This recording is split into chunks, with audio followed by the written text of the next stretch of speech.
Two recent major court decisions are putting new pressure on two of the biggest social media companies, one involving child safety, the other tied to the impact on a young user's mental health.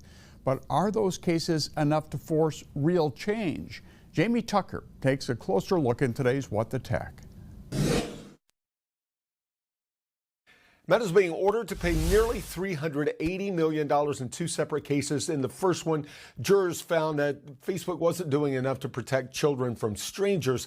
In the second case in California, the jurors determined that Facebook and Instagram's algorithm was pushing content that caused a young user to become addicted. I spoke with someone with Common Sense Media today who told me this case might actually get Meta's attention.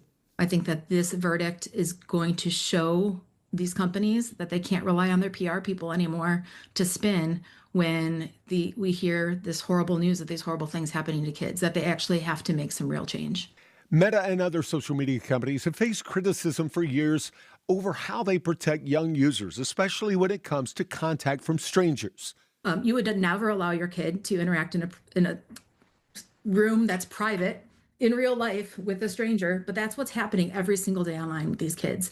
Instagram did introduce teen accounts with added protections, and supervision tools allow parents to see who their child is communicating with. But critics say those protections don't go far enough. All of them are really band-aids and sort of like a security blanket to make parents feel safe allowing their kids to be on the platforms. And even the strongest settings can be bypassed, so the most effective protection may still come from parents paying attention. That they're being secret about what they're doing online or on their phone, that they're showing anxiety or sleep disruption. These could all be signs that you should be looking for something else with their kids. Child and family advocates say that these verdicts against social media companies sends a clear message that people are demanding things change. That's What the Tech. I'm Jamie Tucker, News 10. Meta says it plans to appeal the verdict in New Mexico. There are dozens of other lawsuits filed against social media companies right now over child safety, addiction, and mental health.